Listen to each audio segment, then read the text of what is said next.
नमस्कार विद्यार्थी मित्रांनो, आजच्या सेशनमध्ये सगळ्यांचे खूप खूप स्वागत आहे. मित्रांनो, आपल्याला माहिती आहे की नगर परिषद भरती होणारे 2026 मध्ये आणि भरपूर साऱ्या जागा ज्या आहेत या भरतीच्या माध्यमातून भरल्या जाऊ शकतात. सो एकूण किती रिक्त पदे आहेत किंवा कुठल्या जागा ज्या आहेत त्या एमपीएससी द्वारे भरण्यात येतील आणि कुठल्या जागा टीसीएस किंवा आयबीपीएस मार्फत भरण्यात येतील, या सगळ्या गोष्टींवर आपण चर्चा करूयात. सेकंड थिंग की एक्झामचं नोटिफिकेशन आल्यानंतरच आपण अभ्यासाला लागायचं अजिबात नाहीये. जर आपल्याला सगळ्यांच्या पुढे जायचं असेल, कॉम्पिटिशन मध्ये टिकायचं असेल, तर आतापासूनच सगळ्या गोष्टींचं प्रिपरेशन करणं गरजेचं आहे. आतापासूनच याचं प्लॅनिंग असणं आपल्याकडे गरजेचं आहे. कारण नोटिफिकेशन आल्यानंतर परीक्षेचं आणि परीक्षा यामधला कालावधी जो असतो तो खूप कमी असतो आणि हा कालावधी मुख्यतः फक्त आपण रिव्हिजन ती ठेवणं गरजेचं असणार आहे. येते लक्षात. त्याच्यामुळे आतापासूनच सगळ्या विषयांची अभ्यास असेल, टेस्ट असतील, त्यानंतर पीवायक्यूज असतील, हे करणं फार गरजेचं असणार आहे.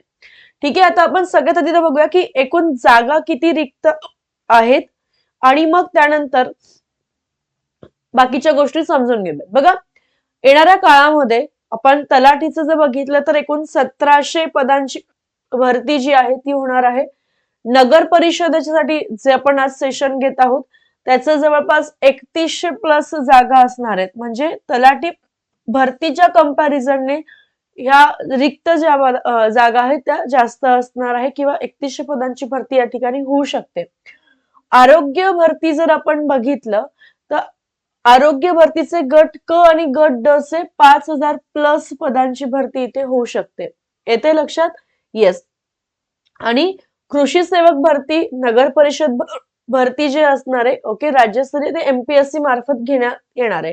आता एक बेसिक गोष्ट अजून तुम्हाला समजावून सांगते की नगर परिषद जर झाली, ओके, तर नगर परिषद भरती सरळ सेवा मध्ये जर आपण 3100 पद बघितले तर त्याच्यामध्ये बघा 2151 पद जी असणार आहे ती गट क ची असणार आहे आणि गट ड साठी 978 जागा असणार आहे. ठीक आहे, येस.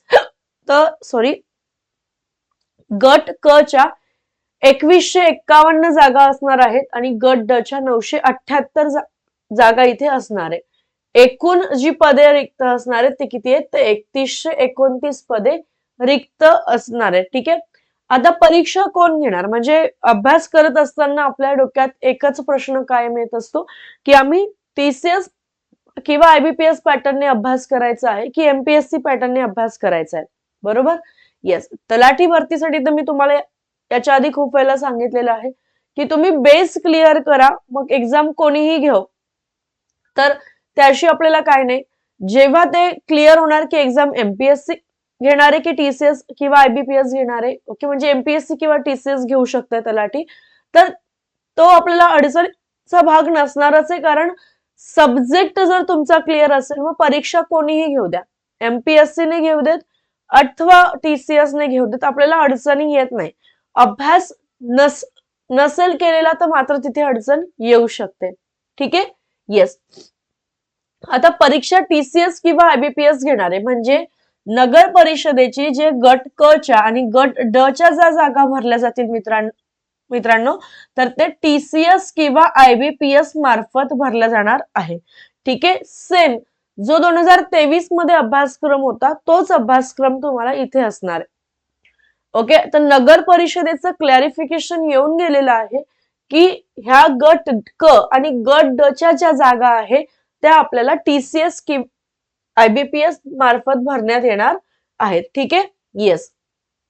आणि जर आपण बघितलं तर याच्यामध्ये कुठली कुठली पदे आहेत? तर वरिष्ठ लिपिक आहे, ओके, त्यानंतर लिपिक आहे, वायरमन असेल, उद्यान सहाय्यक असेल, वाहन चालक असेल, शिपाई असेल, ओके, किंवा इतर अजून काही पद असतील गट क आणि गट ड ची. आणि राज्य संवर्गातील जर आपण पदे बघितले किंवा राज्य संवर्गातील नगर परिषदेच्या पदांचा आपण विचार केला, ठीक आहे, जसं की कर निर्धारण व प्रशासकीय सेवा आहे, लेखा व लेखा परीक्षण आहे, अभियांत्रिकी सेवा ज्यामध्ये स्थापत्य असेल, विद्युत असेल, संगणक असेल किंवा पाणी पुरवठा असेल, स्वच्छता निरीक्षक असेल, अग्निशमन सेवा असेल, ठीक आहे. तर इथून पुढे जे राज्य संवर्गातील पदे आहेत ती एमपीएससी मार्फत भरली जाणार आहेत, ठीक आहे. येस. सो राज्य संवर्गातील पदे ही एमपीएससी मार्फत भरली जातील. तर सॉरी, गट क आणि गट ड ची जी पदे असणार आहेत ती टीसीएस किंवा आयबीपीएस मार्फत भरली जाणार आहेत. ठीक आहे. हे तुम्हाला क्लिअर झालं असेल.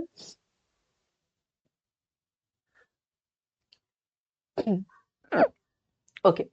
लक्षात घ्या, तुमच्यासाठी 1 रुपयामध्ये आपण फ्री ट्रायल 2 दिवसाचं देत आहोत. ओके. तर एका सबस्क्रिप्शन मध्ये तुम्हाला 375 प्लस एक्झामची तयारी करता येणार आहे, ज्यामध्ये एसएससी, रेल्वे असेल, बँकिंग असेल आणि टीचिंग सुद्धा. ओके. तसंच बॉम्बे हायकोर्ट असेल, आरंभ बॅच असेल, तसंच क्लर्क, शिपाई, स्टेनोग्राफर यांच्या देखील बॅचेस आपल्याकडे सुरू आहे. त्यामुळे डिस्क्रिप्शन बॉक्समध्ये तुम्हाला जी लिंक दिलेली आहे त्याच्यावर क्लिक करायचंय आणि तिथून तुम्ही ऍडमिशन घेऊ शकता. लक्षात घ्या मित्रांनो, नगर परिषद, बॉम्बे हायकोर्ट आणि तलाठी भरती तिघही खूप इम्पॉर्टंट जाहिराती आहेत. त्याच्यामुळे अभ्यास व्यवस्थित चालू ठेवणं गरजेचं आहे. वारंवार सगळे फॅकल्टीज तुम्हाला हेच सांगत आहे, सगळे शिक्षक तुम्हाला हेच सांगत आहे, आम्हीच नाही तर सगळेच शिक्षक. कारण ह्या जाहिराती येणारे हे निश्चित आहे. ओके. येस. त्या 2026 मध्ये भले आता येतील किंवा 1-2 महिन्यांनी येतील, पण येणार आहेत. पण ज्या वेळेला जाहिराती येतील आपल्याला बऱ्याच वेळेला असं वाटत असतं की अरे जाहिराती येत नाही किंवा उगाच हे चालू असतं. पण लक्षात घ्या, ज्या वेळेला जाहिराती येतात आणि तेव्हा आपण जागे होतो, तर त्या छोट्याशा पिरियड मध्ये सगळे सब्जेक्ट कव्हर करणं, पीवायक्यूज कव्हर करणं, क्वेश्चनची प्रॅक्टिस करणं, त्यांची रिव्हिजन करणं हा खूप मोठा टास्क आपल्या सोबत समोर असतो आणि तो पूर्ण होत सुद्धा नाही. येतं लक्षात. त्याच्यामुळे ऍड येणारच आहेत. ओके. तलाठी भरती आता रिक्त पद आहेत तर ती भरलीच जाणार आहे. त्याच्यामुळे आपण देखील अभ्यासाचं प्लॅनिंग सुरू करा आणि व्यवस्थित प्लॅनिंग करून अभ्यासाला व्यवस्थित सुरुवात करा.